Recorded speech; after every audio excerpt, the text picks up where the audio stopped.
Alright, let's talk about Fallout New Vegas, the game that crashes more than your uncle's 1994 Ford Explorer, but somehow became one of the greatest RPGs of all time. This game launched, looking like it was held together with duct tape, bubblegum, and a prayer, but we loved it. Why? Let's break down why this glitchy masterpiece lives rent-free in all our hearts. The launch was a comedy special. When New Vegas dropped, it was less game release and more public meltdown. NPCs were T-posing like they were doing synchronized swimming. Companions wandered off like unsupervised toddlers in a Walmart. Quests broke harder than my willpower on leg day. The game would crash if you looked at it wrong. Reviewers were like, this is a 10/10 game trapped in a 2/10 body. But us, we were like, yeah, I'll suffer. The Mojave actually felt alive.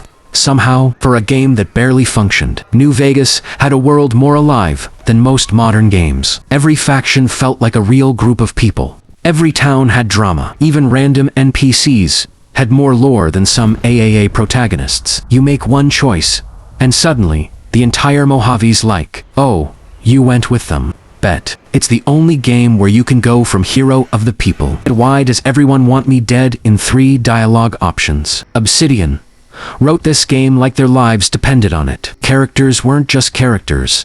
They were entire TED Talks with legs. Mr. House is like, I've controlled Vegas for 200 years. Yes Man is like, hey buddy, we can overthrow everyone. Caesar is like, I read one history book once and decided to start a cult. Every quest felt handcrafted, like someone actually cared. Even the side quests hit harder than most games' main storylines. Freedom that should have been illegal. New Vegas gives you more freedom than a toddler with a pair of scissors. You can join a faction, betray them, betray the people you betrayed them for, then betray yourself by activating Yes Man and causing total chaos. You can beat the entire game using only speech checks, for only punching, or only explosives, or only crying. The game won't stop you. At some point, the glitches became funnier than the actual jokes in modern games. You shoot a gecko, bid ragdolls into orbit, might slide across the map like it's on ice skates. Your companion boon might disappear, come back, and act like you were the problem. We didn't hate the bugs. We embraced them. They were part of the charm, like Vegas itself. Broken,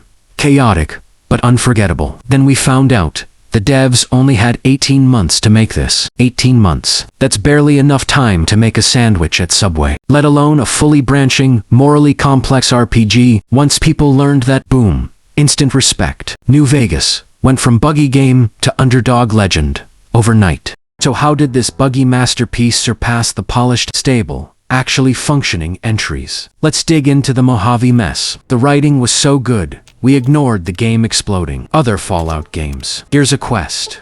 Go shoot, dude. Bring thing back. New Vegas. Hey, champ.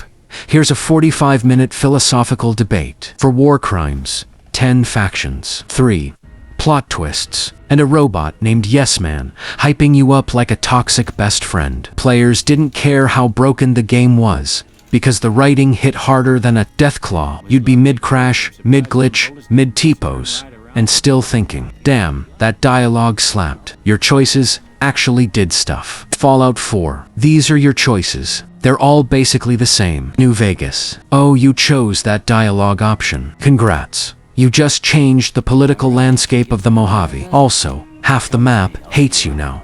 Good luck. Every tiny choice mattered. Sneeze wrong in Freeside, and suddenly, the NCR has trust issues. New Vegas was the only Fallout where picking a dialogue option felt like signing a mortgage. The factions were absolute chaos in the best way. Every faction had personality. NCR.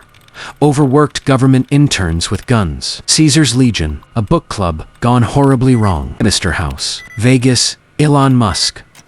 If he was stuck in a fridge. Yes Man. Literally a robot that will help you overthrow the entire world while sounding like a children's TV host. Fallout 4 factions are like, do you want the group that whispers, the group that yells, or the group that's obsessed with elevators? The Mojave had more flavor than a Taco Bell menu. Fallout 3, Gray. Fallout 4, Ruins. New Vegas, casinos, gangs, corruption, lizard monsters on chems, drunk NCR troopers, a guy who legitimately thinks he's a ghoul. It was a wasteland, but it was a colorful wasteland. You never knew if the next thing you ran into was a friendly merchant or someone trying to kill you with a tire iron. Actually, no, everyone tried to kill you with a tire iron. The bugs became part of the comedy. Most games try to hide their mistakes. New Vegas proudly displayed them like Paycoman badges. Deathclaw flying into the sky. Comedy. NPC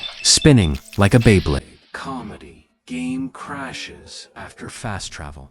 Carrot Bill Boone disappearing for 40 minutes and reappearing like, "Hey, I found ammo." People didn't get mad. They laughed. The jank was part of the identity. It was like Vegas itself. Wild, unpredictable, and slightly drunk. The community turned it into a religion. Otter, son. To Vegas and said, "This is broken. I can fix it." Then they added better graphics, new quests, new lands, new guns. Hey, where the hell do you think you're going? Okay, that's why New Vegas isn't just a game, it's a masterpiece wrapped in bugs, chaos, and questionable physics. Flying deathclaws, disappearing companions, exploding geckos. It's all part of the charm. If you love a little chaos with your storytelling, this game will always have a special place in your heart. Thanks for watching, and may your fast travels be glitch-free. Maybe.